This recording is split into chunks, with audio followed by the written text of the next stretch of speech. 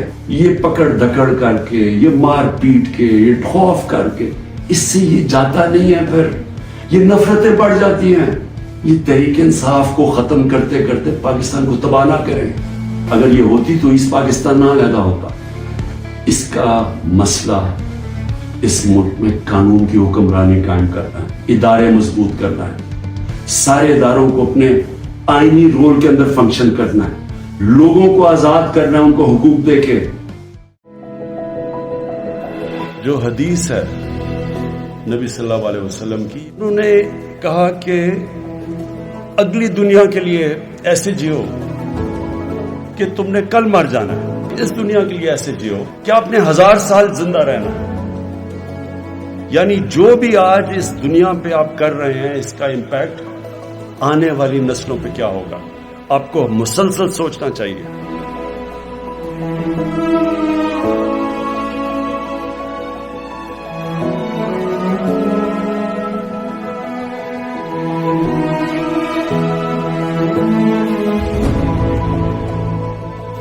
But I was absolutely blown away. I invite everybody to follow the example of Imran Khan of Pakistan, who has pledged to plant 10 billion trees in Pakistan alone. سعودی عرب بھی پاکستان کے نقش قدم پر چل نکلا ہے. مملکت کے بادشاہ نے بھی 10 بلین ٹری منصوبہ شروع کرنے کا اعلان کر دیا ہے. وزیر اعظم عمران خان کی 10 بلین ٹری سونامی منصوبے کی دنیا بھر میں دھوم مچ گئی ہے.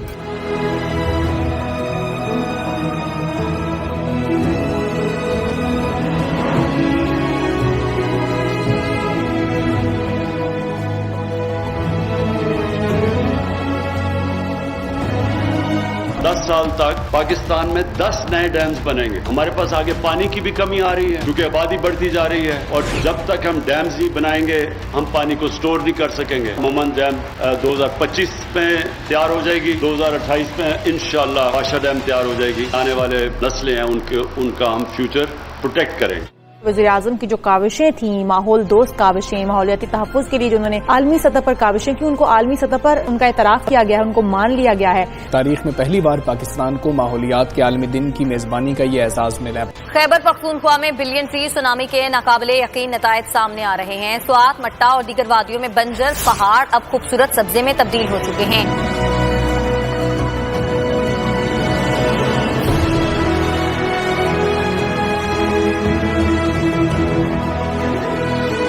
ہم نے 10 ارب درخت کا فیصلہ کیا اگانے میں.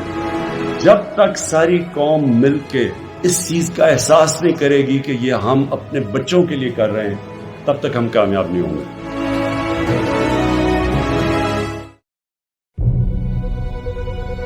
Countries are built on knowledge cities.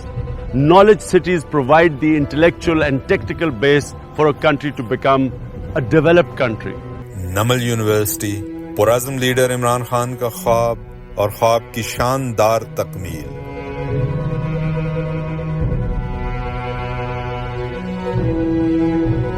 When I saw this wilderness, I imagined a knowledge city. The sort of knowledge city like Oxford University. رکاوٹوں کے باوجود 2008 میں یونیورسٹی آف بریڈفورڈ UK سے الحاق شدہ کالج کے طور پر تعلیمی سرگرمیوں کا آغاز ہوا. ہم اپنے جو اسٹوڈنٹس ہیں وہاں پہ ہمارے ایریا کی ان کی ہیلپ کر رہے ہیں. وہ جہاں پہ آتے ہیں ہمارے پاس, ہم ان کو گائیڈ کرتے ہیں کہ آپ لوگوں نے آگے کس طرح کریئر میں گرو کرنا ہے. اب جو دوسرا مشن ہے میرا وہ یہی ہے کہ میں لوگوں کی ہیلپ کروں اور اپنے ایریا کی اسپیشلی ہیلپ کروں, نمل کالج کے ایریا کی. یہ جا کے اپنے گھروں میں, قصبوں میں, شہروں میں جب تبدیلی لے کے آئیں گے اور لوگوں کو ایجوکیٹ کریں گے تو پھر وہ جو ہمارا نالج سٹی کا ایک خواب ہے وہ پورا ہوگا. پسماندہ علاقے کے نوجوانوں کو جدید علوم کے ذریعے ہنرمند اور برسر روزگار بنانے کے لیے ہماری تنخواہ تو 5,000 بنتی ہے. 5,000 میں اس دوران کیا ہوتا ہے, ہم تعلیم کے لیے سوچ ہی نہیں سکتے تھے بیٹی کے لیے. جو میری بیٹی تعلیم حاصل کر چکی ہے, کیونکہ لڑکی تو پوری فیملی کی ماں بنتی ہے. باہر کے لوگ جو دوسرے تھے, جو نریلا کے امیر لوگ تھے, وہ پڑھاتے تھے. ہمارے بچے غریب جو ہے نہیں پڑھا سکتے تھے. تو اللہ پاک کا بڑا لکھ شکر ہے جو ادھر سکول بن گیا. بڑی تبدیلی آئی ہے. ہمارا گھرانہ جو ٹھیک ٹھاک ہو گیا, غربت ہماری ختم ہو گئی. آج ایک نئی تاریخ رقم ہونے جا رہی ہے. آج نمل یونیورسٹی کو نمل نالج سٹی میں تبدیل کیا جا رہا ہے. Hence you see Namal College, which in my opinion is the beginning, inshallah, of the biggest knowledge city in Pakistan. ہمارے پاس خوبصورت جگہ ہے, بڑی جگہ ہے. اس کو ہم ایک ڈیولپ کریں گے. پہلے تو دیکھنے میں لگے گا کہ ایک کوالٹی یونیورسٹی ہے. پھر اس میں ڈفرنٹ سکولز لے کے آئیں گے. پھر یہ ریسرچ سینٹر بنے گا. اس میں ہم ریسرچ کریں گے. وزٹنگ اسکالرز آئیں گے, ان کے لیے ہم جگہ لیں گے. اوپر بھی ہم جگہ بنائیں گے کہ وزٹنگ فیکلٹی کو ہم اٹھائیں لوگوں کو. یعنی ایک ایسی جگہ جو نالج سینٹر بنے دنیا میں, کہ دنیا کے میپ کے اوپر کوئی دیکھے کہ ایک نالج سینٹر ہے تو وہ یہ نمل ہے.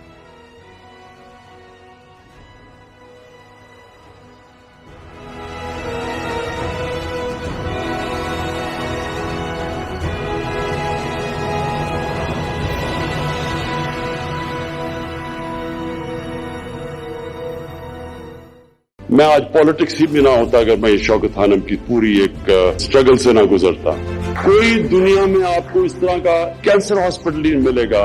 ایک پرائیویٹ کینسر ہاسپٹل 75% سے اوپر لوگوں کا مفت علاج کریں اور ہر سال پچھلے سال سے زیادہ پیسے دیں لوگ. کینسر ہاسپٹل سب سے مہنگی ٹریٹمنٹ. یہ ہاسپٹل صرف تب کامیاب ہوگا 2 وجہ سے.